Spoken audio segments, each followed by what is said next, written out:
This is Barrie, a city constantly evolving. At any time, a whole host of pressures challenge the intricate tapestry of city government. In this series, we will explore the priorities deemed essential for progress, even if they don't always inspire unanimous applause.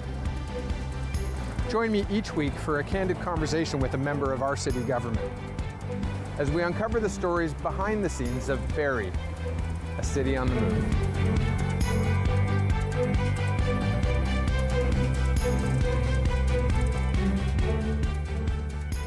Welcome to Barrie, City on the Move. My name is Arif Khan, and it's a pleasure to be joining you wherever you're receiving this content, at home, online, streaming, on cable, on YouTube. Thanks for tuning in.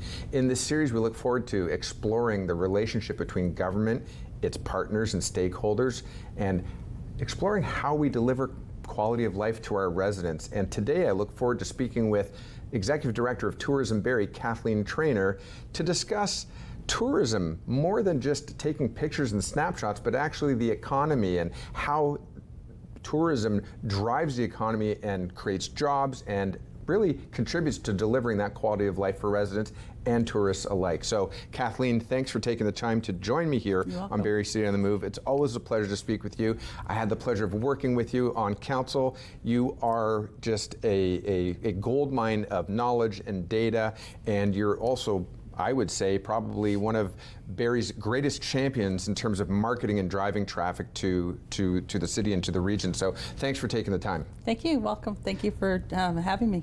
Absolutely. It's been a bit since we've spoken. Let's get caught up on really how things are trending, what the numbers are looking like. We've just come off of a season, a summer season, and I think you've had a chance to have some of those numbers and data that you collect trickle in. Give us an idea of sort of where we stand today. Barrie had a stellar winter, so we look at Q1, Q2s, we do them in Qs, kind of seasonally. So Q1, which would drive us from January to March, was we were up. And that was due to great weather. That was due to lots of snow, people doing leisure, outdoor recreation, and a big drive on sport tourism. Hockey brings in a lot of the tournaments come in. We do a lot of winter tournaments. So that was also on the rise. We had a stellar spring that was up 12%, and that was really through sport tourism, again, the driver and leading the occupancy in the hotels and leading the tourists that come to Barrie. So, and certainly compared to a couple of seasons or years previously, having that snow actually and having a major snow events really did support the market. Absolutely. We did do the numbers, I guess 2 winters ago. There was no snow and lost millions of dollars. The resorts lost millions of dollars. You could really see the occupancy drop. That Thursday to Sunday market dropped because of no snow and no outdoor. Now Barrie itself doesn't have the ski hills. Anybody who lives here knows that, but maybe people who are watching didn't know that. But so there is a relationship between Barrie proper and our neighboring communities that have the ski hills, et cetera. What does that dynamic look like, and how are you actually measuring economic impact? There's no hotels. The only hotel in the region, all the hotels are concentrated in Barrie except for the one hotel that's, at Horseshoe Resort, which is quite small, and you've got Carriage Ridge opened up again, but still that's quite small. They probably only see 250 rooms between the two of them.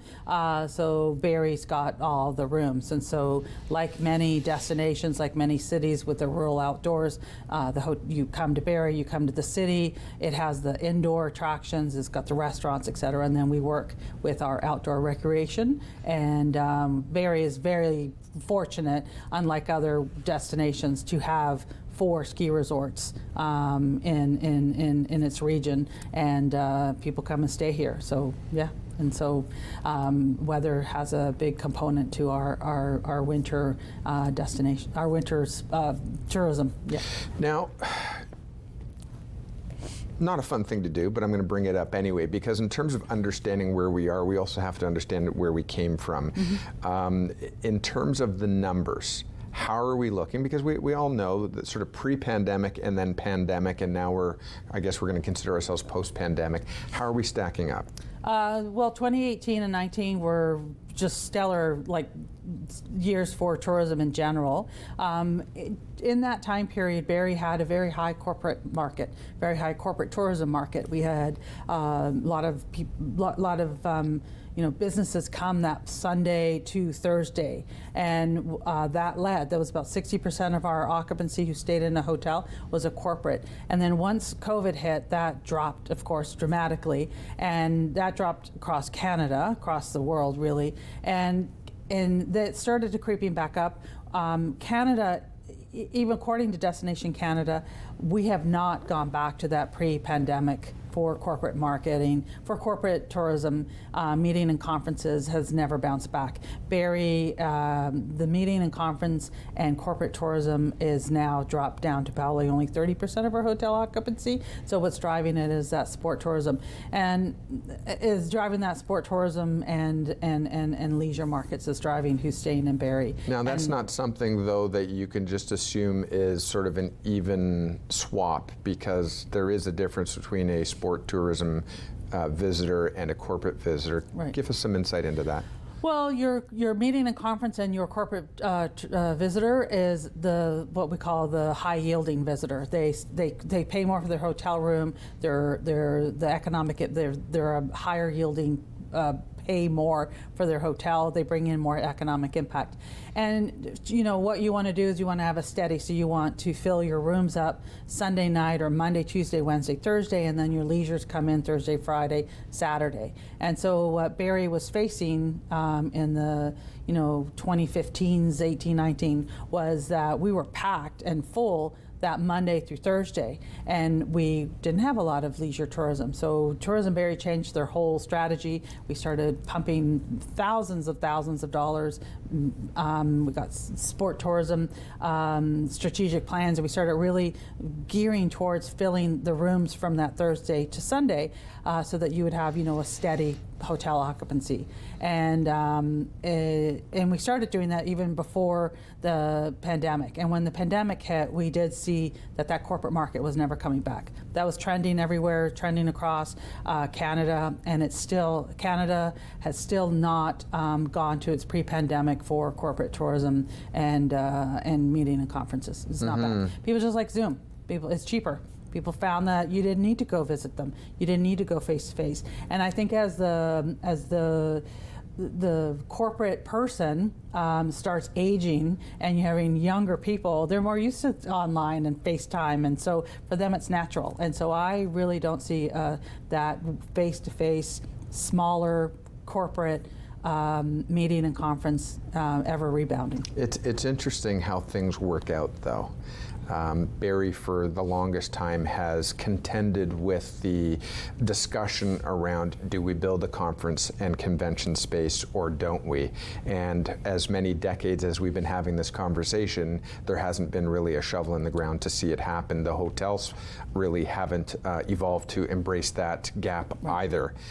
Throw in a pandemic, and when you throw in the pandemic, you throw in technology that aims to fill that gap, which is exactly what you described. And maybe there's a silver lining to it, because the tourism market did pivot, as you said, and shift towards sport tourism. So I'm wondering if everything just kind of works out in that regard. Now, in fairness, though, you said that the corporate traveler is a higher yielding per transaction return. Yes. So your industry and your partners and your stakeholders within the industry are having to turn over more transactions or more visitors to make up that gap. Right, but to keep everyone employed, so you have full-time staff, you want that 7-day-a-week kind of steady hotel occupancy. So I think the hotel industry does require that meeting and conference, that corporate traveler, and so with the prospect of building a new event center on the waterfront that can be also performing arts, but also convert back to event center, bringing in AGMs and regional guest speakers and regional associations coming in their annual meetings. I think that event center will do very well. And so we do need an event center. We do need something to take over that will diversify our markets. That Monday through Thursday, we need diversification of that because your leisures don't really come Monday through Thursday. So the question will be, again, once again, and we are seeing this in the news, we're seeing both government as well as corporate entities starting to dictate or mandate a return to office. That itself doesn't mean that they will congregate in the convention space. As you mentioned, I think offline actually, they may return to office, but they're still going to use Zoom.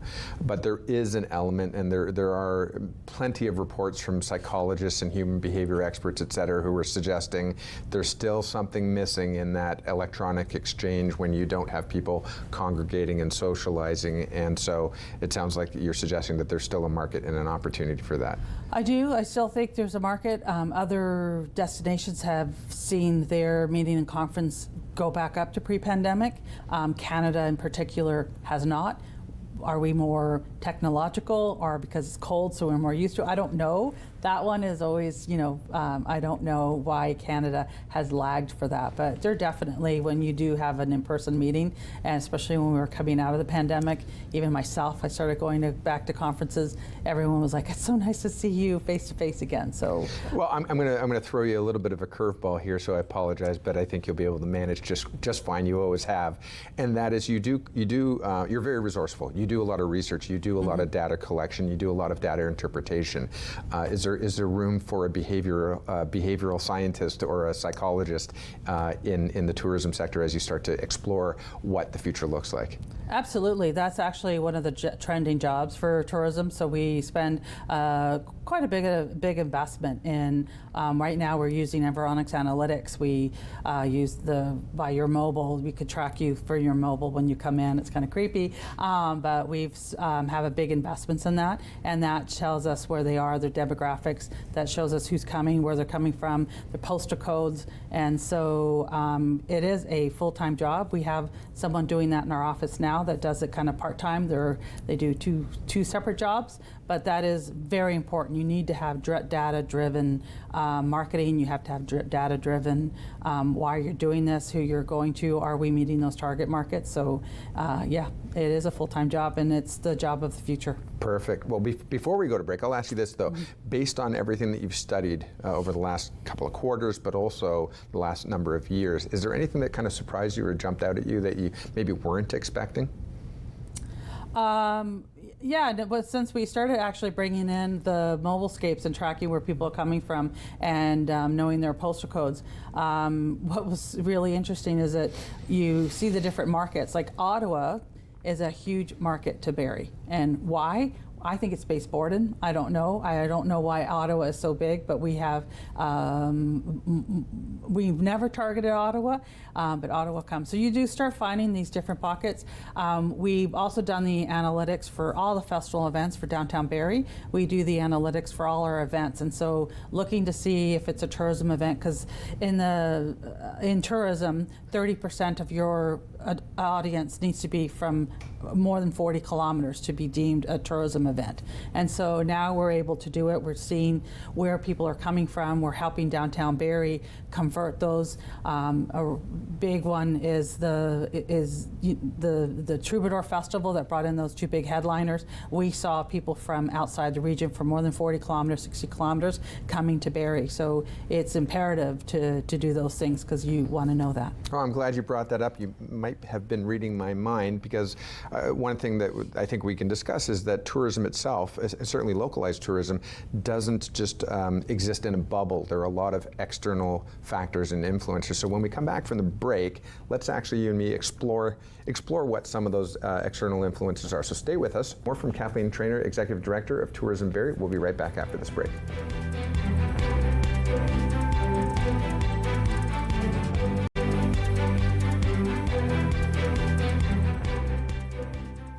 Welcome back to Barrie City on the Move, and my guest today is Executive Director of Tourism Barrie, Kathleen Trainor. And in the first segment, we were kind of talking about, well, I guess a bit of a catch-up, a roundup on how tourism has been faring in the city of Barrie, and really what constitutes tourism. And when we went to break, though, we talked about sort of expanding, sort of what are some of these external influencers on tourism. As we said, it's not really in a bubble, taking place in a bubble. A lot has been going on. Whether it was the pandemic of a few years ago, and now we're into a changing economy, certainly a challenging economy. We've got border pressures and immigration policy, all of these things that must have, it only stands to reason that they've got some kind of an impact or an influence on the economy and on tourism itself. Give us a bit of insight on what you've seen, certainly since, I think it was January 20th, a change of presidency south of the border, and pretty much right away, sort of the gauntlet was laid down around tariffs and those types of pressures. Where are we, and how has sort of year over year, what kind of challenges are you seeing, and how are they playing out? Well, Barrie is primarily a domestic market, so 90% of the people that come to Barrie are from Ontario, and we have a 4% from, across Canada, and then 1% international, et cetera. So we don't really see that international tourists. We see them drive through because, of course, Algonquin Park is a really big draw. So we see them come through, drive through. Maybe they stay one night.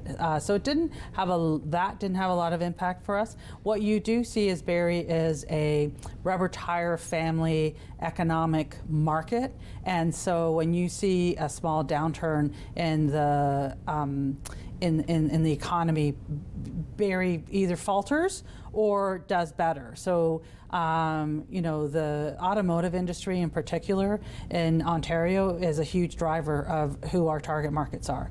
And so I think with the instability with automotive and the instability in the economy, we did see a bit of a drop in August in terms of overnight stays in a hotel, but we've seen an increase in day trippers. So, I think everyone wants to go on holiday. You want to take your kids on holiday. And so where do you do that? Do you do somewhere where you drive to it and you stay? We call it the Visiting Friends and Family Market. So we have seen an increase in overnights coming to Barrie because we track their cell phone. So we know that they're coming overnight, but they're not staying in a hotel. They're staying with a friend. They're staying with family. And so there is an economic impact to that, not as much as if you stay in a hotel. And so you're starting to see those different trends. And I think it's more instability. So those little weekend getaways and that discretionary spending, you're going to start seeing a decline on that. We've already seen a decline of people going to restaurants. They're not going as frequent. And so you just start, it's like 1,000 cuts. You'll start seeing that in tourism. So there are some things that I'd like to dive deeper in and maybe even split some hairs on with you there. By the way, you've coined a few things that I found quite fascinating, the rubber tire community or family and the friends and family. That being said, first of all, I think just a quick shout out to our friends at home who are listening to you talk about some of the technology that you employ, and you mentioned it as a bit creepy. It is. It sounds a little bit creepy. Let's put a little bit of ease in there, set some ease in there. We're not actually collecting personally identifiable information per se. You're tracking sort of more macro information of where did that cell phone originate and where is it now? Or so, in a nutshell, it's too late because they gathered your information. There's a cell tower. You see it on police crime where they ping your phone. So basically when you go through a cell tower, they ping your phone. Your phone's up there with the IP address, and the closest it gets is a postal code. So we know what postal code you came from. They don't dive down to your address, then that's all. The technology also does not track anyone under the age of 15. There are rules and regulations to all of that. It's highly regulated in Canada. It's a little more creepy in the States. They don't actually have our privacy laws that we do here. So Canadians can be rest assured that there are protections in place. So, however, we do when you drive through Barrie, you drive through anywhere, the self-power things that you're here, and then it tracks how long you're here. So you have to stay in a location for more than an hour. Then we know, okay, they didn't drive through, they pinged, they stayed, they moved around. So cool. I thought it would be worth just sort of letting folks know that. I find it fascinating. If you don't want that, turn your Bluetooth off, turn your phone off. But if you don't want to be tracked, and there's nothing you can do about it. Cool. So with that in mind, though, I recognize the fact that the key target audience is mostly domestic, Yes. and domestic, and even in Ontario. Yes. However, there are still some pressures and influences economically regarding. Again, you mentioned a prime target demographic is those who are working within the automotive Yes. industry. The automotive industry has seen its fair share of bumps and bruises with regard to tariffs, with regard to production schedules being either shuttered or temporarily suspended, et cetera. So are we seeing, are you actually seeing that when you're saying a reduction in overnight stays, it's influenced by the household economic pressures? Yes, I think people are feeling the pressure, and so I think the kind of that little day trips or those like 2-day, 3-day getaway is not going to happen as often. I think people are going to make more purposeful vacations. For instance, out west in Victoria saw booming tourism. So I think the shorter trips are going to see a decline, and more purposeful vacations are going to be made. And does Barrie fit in that? So we do that for winter. We are a huge winter destination, and so we do see that going up. So just with the tourism, like eating out and buying more clothes, et cetera, are all those discretionary spending. And I think you're going to see that across the board with the instability of the job markets. So as we're measuring the economic impact, that's a word that we, I don't want to say we throw around a lot. We use it, and we use it intentionally. By talking about economic impact, theoretically, we're talking about new dollars coming into the region Correct. and being spent here, as opposed to locals spending their money here. Fair enough. I think it is fair to say, though, that over the last few years, individuals and families have been more conscientious about how and where they're spending their money, and many are choosing to spend their money locally. You're not tracking that, though, because of that 40-kilometer type of radius or boundary that you're looking at. But when you're measuring economic impact, it is important to notice or to note that an overnight stay is a huge component of your measurement, right? Compared to the day trippers. Yeah, your biggest economic impact is an overnight stay, because you're going to eat, you're going to fill out gas, you might buy something, and so you're spending more if you're staying overnight. And so we track how many people stay at a Barrie hotel, and so we did Q1 and 2, and so we know that 488,000 people came to Barrie. We know like less than 50% of those stayed in a Barrie hotel. And so we track the different economic impacts that way. So when you're doing the economic impact, it's a combination of how many people stayed overnight in the hotel. We know they stayed in Airbnb. So we know what they did, so that's also being tracked, and then we know the day trippers. So it's this big combination, and they're all different spends. So your average, the day tripper average spend is probably only like $12, $15, where an overnight is more. So we talked earlier about corporate tourism, and again, that segment typically spent more per unit on a hotel and conference space and meals, et cetera. Families are trending towards being more cost conscious. They still want to see family and friends. They still want to do nice things, but they're being more mindful of their spending. You mentioned Airbnb, and they are now one of the components. There's been that discussion with that sort of that lobby group around people who are doing short-term stay or extended stay or outside of the hotels. But you are collecting, not you, but the industry is collecting the MAT tax, which goes towards contributing to these numbers. Talk about the impact of really the family that chooses that type of a stay. So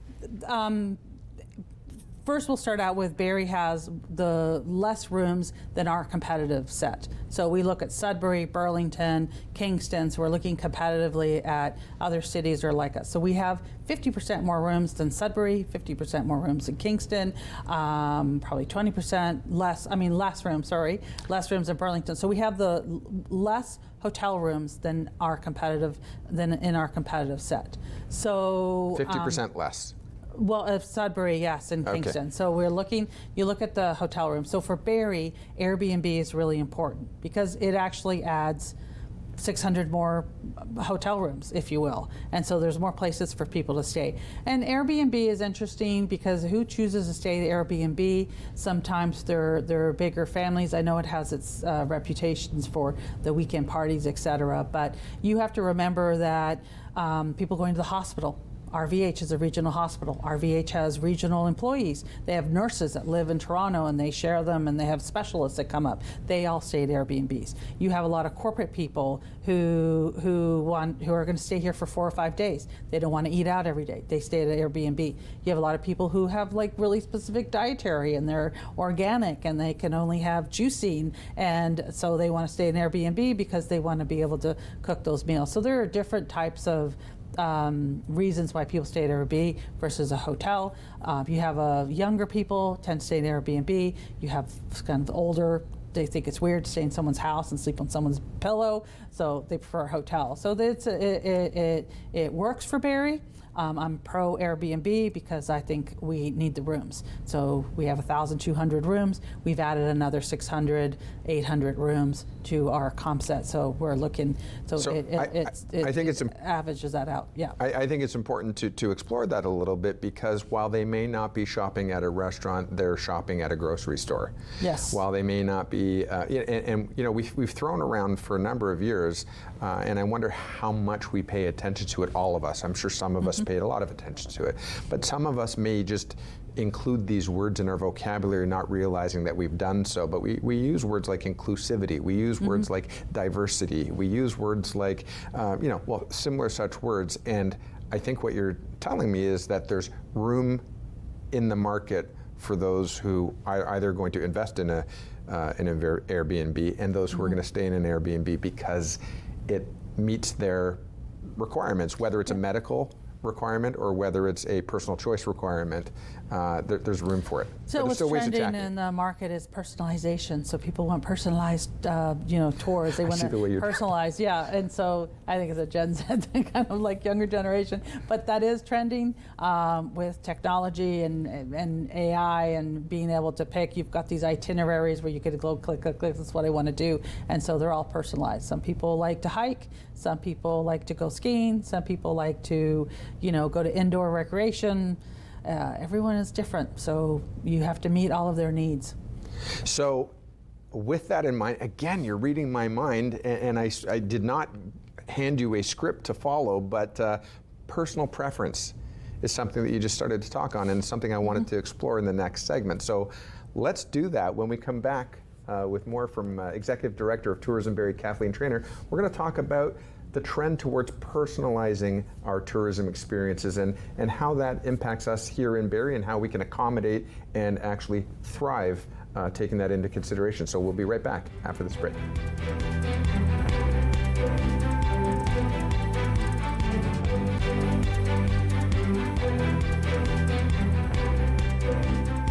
Welcome back to Barrie City on the Move, and I'm having a great conversation with a friend and former colleague and just somebody I respect so much, Kathleen Trainor from Tourism Barrie, Executive Director of Tourism Barrie. We've been talking about really the changes and the patterns and the shifts in tourism and what constitutes tourism, and we sort of last left off on the fact that with all of these changes, I think the consumer, the tourist, is becoming more intentional and more conscious about how they spend their money, but also how they spend their time. We do live in a busier life right now than maybe we did a number of decades ago. I think that there's an argument for that.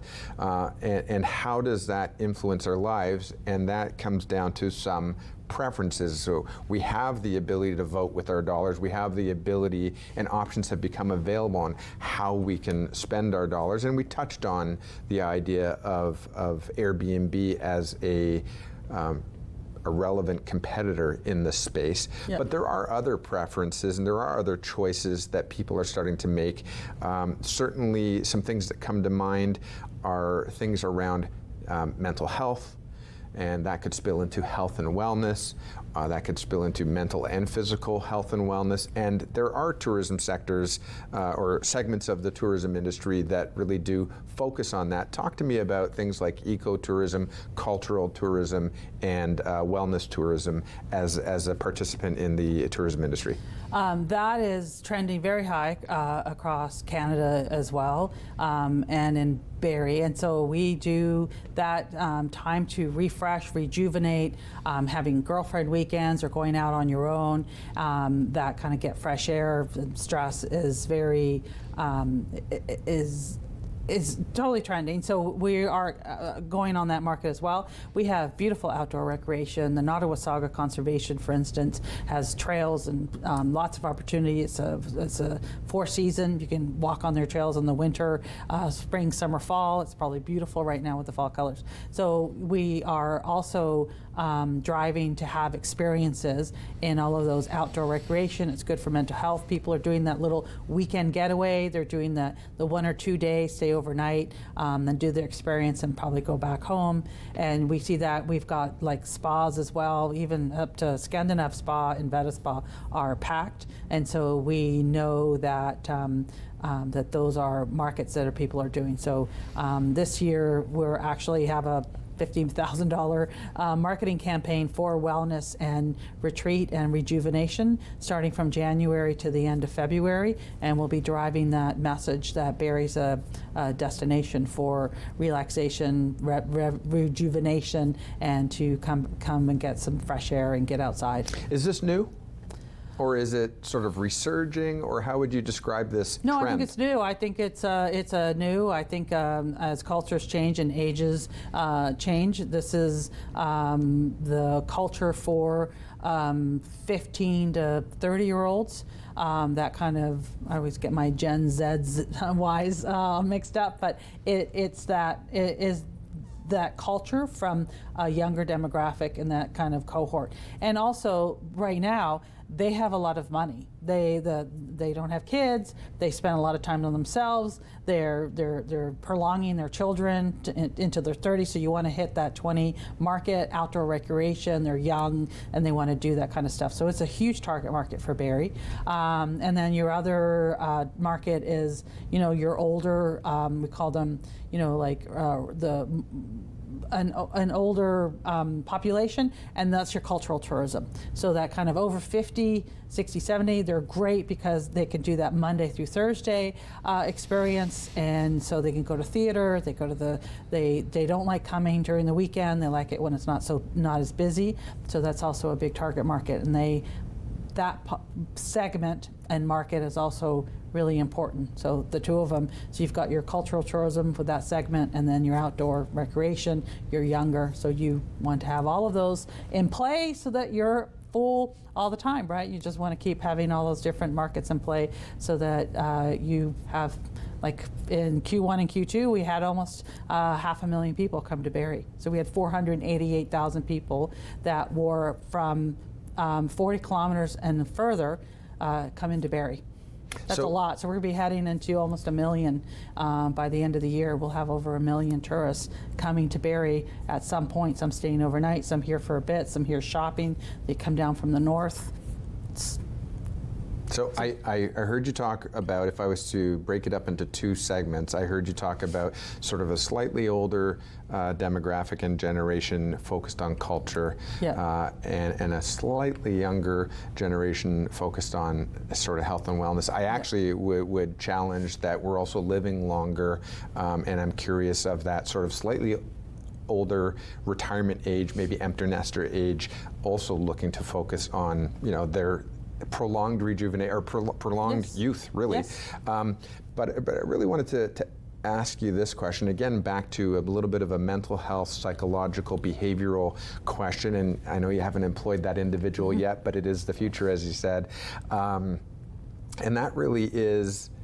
There's a group, and there's certainly a segment. Certainly, my kids. I know this firsthand. My kids did their last years of high school from home. Isolated and on a computer, and then they did all of their pretty much 100% of their first couple of years of university similarly isolated and on a computer, online, et cetera. And now we've also had this trend of working from home, number of industries, up until recently, because we have heard now the mandate is to try to get people back into the office. Right. But there's got to be a correlation, I'm assuming, between those who have found themselves spending the better half of their week in front of a computer, somewhat isolated, and stale air inside the home, so to speak, yearning for the outside, yearning for that exposure to nature, that wellness weekend. You called it a girlfriend's weekend, that kind of a thing. Do you see that in numbers? Is there some truth to that, maybe? No, absolutely. There's some truth to that, and I think people are staying at home, and so they're then going out and doing their socialization. There's that whole component of socialization in the workplace and going out, and you see that with Ottawa and some of the bigger cities where your downtowns are, especially Ottawa's a good example, is dying because people were going out to eat and they had everyone working from home. They're heavy on the government employees, and so your downtowns are begging for people to come back. And same with Toronto. That whole Mark Core wants them to come back because no one's going out to eat and no one's in restaurants. So that socialization of going out for lunch with your friends is not happening anymore, and so that's shifting toward the weekends where you're inviting your friends and going out and seeing that socialization. So there has been a decline I believe, in socialization and seeing your friends, and it's super important to get people out there. Do you have any numbers in terms of the type of recreation or entertainment trends? Let's call them indoor versus outdoor. So it could be theater, it could be recreational, it could be indoor music venues, for example, versus natural. I don't want to call it entertainment, but natural recreation. So you mentioned Algonquin Park, but even our hills around the area, whether it's Snow Valley or whether it's Mount St. Louis. Mount St. Louis, thank you. Hardwood, So hardwood ski and bike trails, et cetera. Are we seeing a trend towards getting into paddleboarding or mountain biking or trail running and trail riding? How would you sort of see the difference between indoor and outdoor numbers? You can't really look at that. We don't have the technology to do that. I think big destinations might have the technology to do that and look. I don't have that statistics, and I could only go by my own knowledge. I also think there's two different types of people. Not everyone goes mountain biking. I don't mountain bike. I never have. I'm a skier, and so I think there's just different. People are different, and so no, I don't have that. No, and that's fair. I thought I would just try and see, are we seeing that trend in health and wellness and rejuvenation in that? And I was wondering if, for example, they do, but a lot of it is actually spas, and you can look at what they're doing to Ontario Place, and they did their target markets there. How many people are going to spas and building this multi-billion-dollar spa? And so even that, and sitting around, in a spa, more outdoor. So it's doesn't have to be like heavy outdoor recreation. It's like everything. I don't know if all right, no, fair enough. And in terms of seasonal patterns, are you seeing any trends or numbers, or is it well, I guess you've got the last year's data to look at, Q3 and 4 from the previous year and Q1 and 2 this year. They're different people. So the who comes here in the summer are different demographics to who comes here in the winter and who's in your sport tourism. They're very different demographics, and skiing and outdoor recreation and those kind of things are a more affluent population. They're high yielding, what we would consider. That's why we actually put a lot of money into winter marketing, because that's a more affluent person. Then we have the downtown Barrie with all these events. They brought in some really big headliners. We actually saw that high yielding person come because they can afford to stay in a hotel. They drove from far away. They saw their favorite artist, live band, and so we saw the that lifting. And so So the correlation between tourism and, for example, the downtown BIA and local government attracting some of these headliners that you mentioned, was that successful? Do you have the numbers to see those? We have those numbers. We gave them to the BIA, and we just finished up that data because they actually take a really long time to do. But yeah, they were very successful, and they saw a higher demographic. We saw people coming. So if the presumption is that if you're driving up here and staying overnight and stay in a hotel room, you're a higher yielding, more affluent visitor, and that's who you want to bring because they're more likely to go to a restaurant, more expensive restaurant, they'll buy stuff versus someone who doesn't have as much. So note to our friends at the BIA and the mayor's office, if they're listening, maybe they should continue that next year. Yes, it was very successful. Is this city using to its full potential our natural assets in the waterfront? Yes, because I think, again, tourism needs to align with your community, and so you don't want an over-tourism problem. And so it is a very fine balance for the city of Barrie. You can bring in those events, but then you can't have events interrupting people. It was so hot this summer, and we saw a 3% increase in who's going to Centennial Beach. And so it's a fine line there. You don't want to bring in too much because you also want your residents to enjoy, the taxpayer is paying for those beaches and paying for that lifeguards and everything. So it's a fine line. So you just want to have that secret sauce. You just want just enough. So you got to be careful that you don't want to overpopulate and over tourism because then you got to align with your community. Excellent. So with that in mind, you are mindful of it, and I'm sure anybody watching in our local catchment area does appreciate that. With that in mind, we spent the bulk of this show talking about sort of where we are and sort of the comparison between how things were and how they are today. I'd like to spend a few minutes in the next segment talking about where you see us going as a community or where you see some of the trends going. So I'll give you a second while we go to a break to retune yourself and your thoughts on what your forecasting and outlook looks like, and maybe we can talk about some of the comparator market as well. But more from Kathleen Trainor, from Executive Director of Tourism Barrie. When we come back, we'll take a look at the future. Stay with us.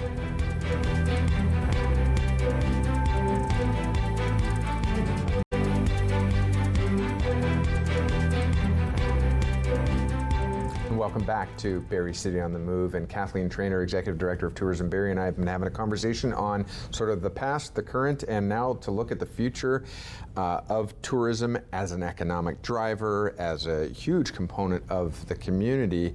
You mentioned just before we went to break, and I really appreciate the fact that you are conscious and aware of it, and that is the fine balance and the alignment of the role that tourism plays in a local community and ensuring that you're not participating in over-tourism, for example, yes, and really burning out your locals. And we've seen some communities and some scenarios where the locals did get kind of tired of the impact of tourism, because it can weigh. I do want to get into that, but sort of as a segue of getting into that, part of that alignment includes who you're working with in terms of partners and stakeholders. And we've got a number of them. We've got members of the college community, certainly got your legislative department, you've got your city council and the mayor's office, economic development office, et cetera. There's growth, there's building, et cetera. Of course, you've got your locals and you have a community impact in there. So let's talk about the role and the relationship that you as a tourism office have with those different participants and stakeholders in planning for and investing in what the future of tourism looks like. And is there anything in particular that you wanted to sort of shine a spotlight on in terms of a collaboration or an investment being made? Right. So, the purpose of tourism is we send out more images of our destination and of our city than anybody else combined. And so the role of tourism is to showcase the best of. The role of tourism is to showcase your lifestyle. And Barrie obviously is like an outdoor recreation, close to the GTA. We've got a commuter train, GO train, and so you want to put all of that forward in terms of talent recruitment. And so we play a role.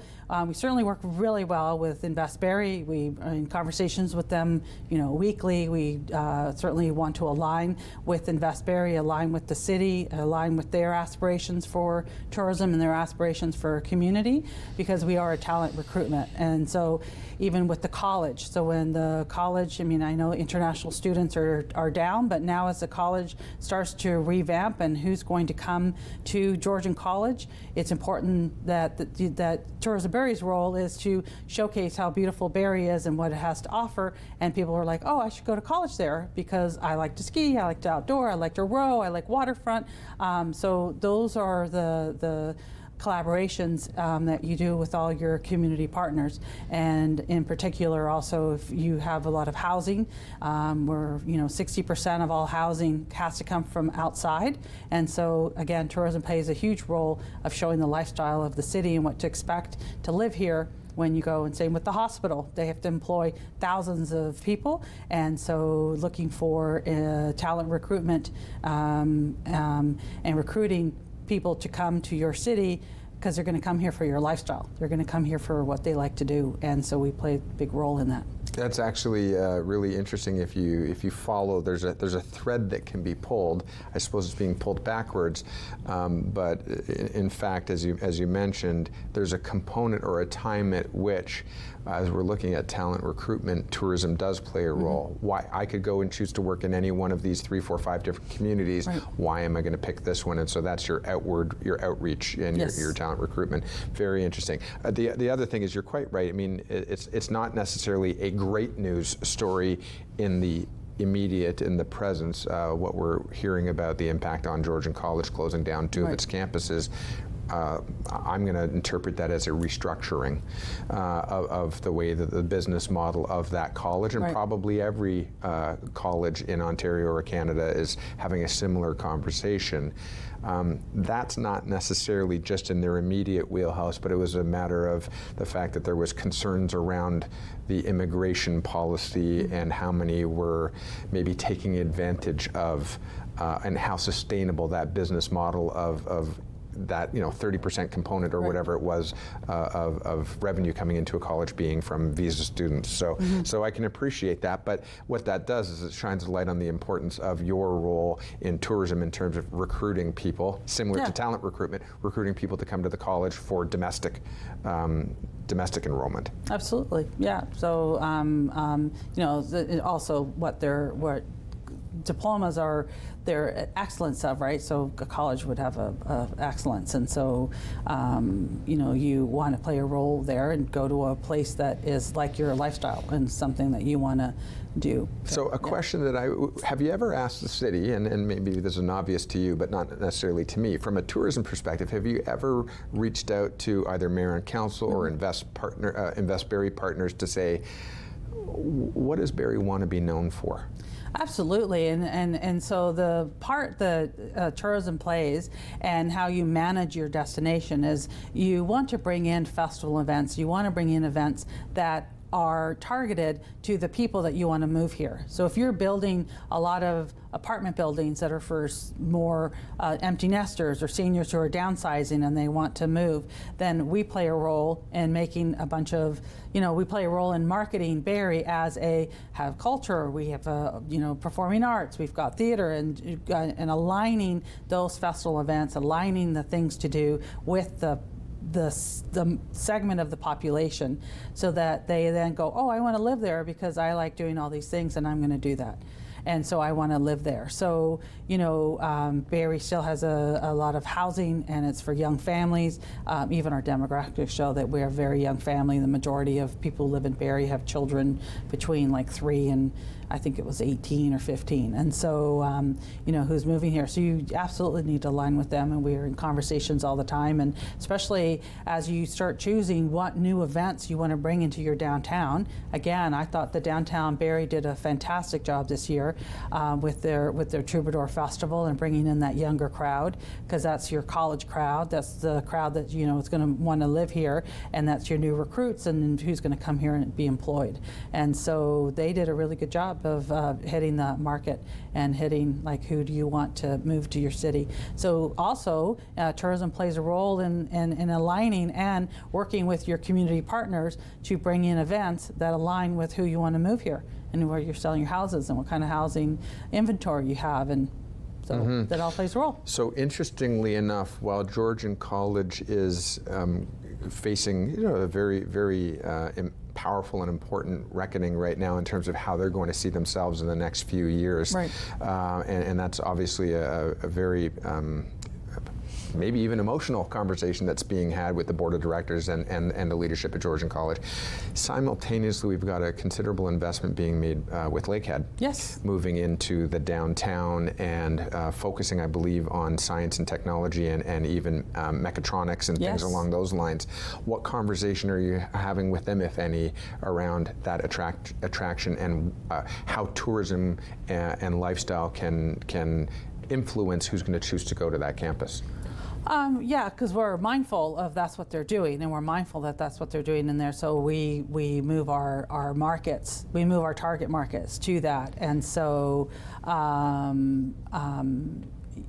working with Lakehead University and their recruitment of who's going to come here is something we have not done yet, but we're always mindful of who's coming down here, and that's part of our overall marketing plan and our target markets, because having students come from, the great thing about students and having them come from all over the world even and all over the community is they play a huge role in branding your tourists, because mom and dad comes to visit them.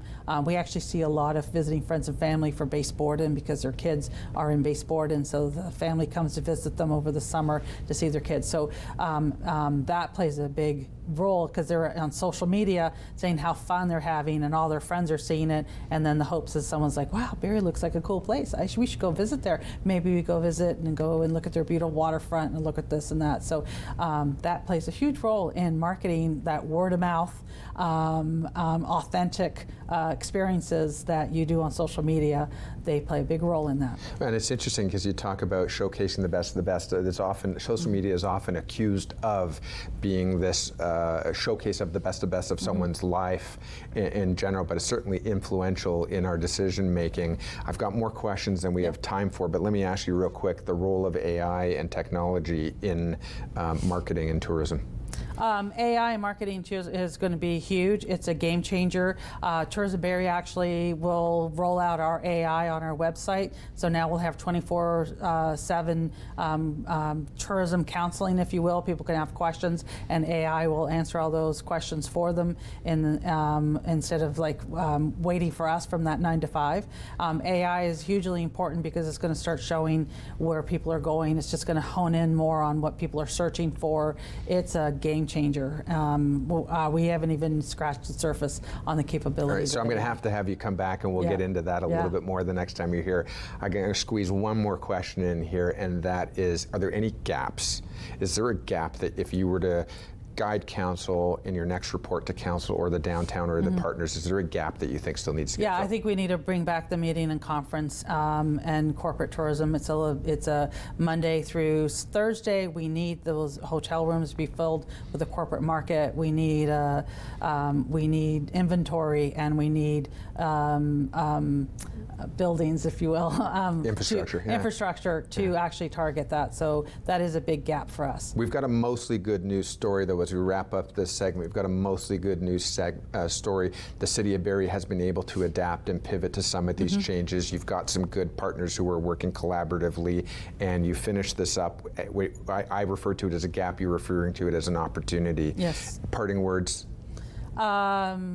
Hopefully it snows. Hopefully we have a good winter. Hopefully there's a good winter snow, because that is millions of dollars of economic impact. And hopefully the market starts stabilizing and people feel a little more confident about their jobs, because tourism is the #1 thing they cut when you're going into an economic downturn. So. Well, you are not the best kept secret. You are definitely a very prominent player and influence, certainly outside of the community, to draw people into the community. But Kathleen, to you and your team, I just wanted to say thank you for the work that you're doing. Thank you for taking the time to share with me today on Barrie City on the Move, and I look forward to having you back. And you, thanks for watching, and we'll see you next time. Take care.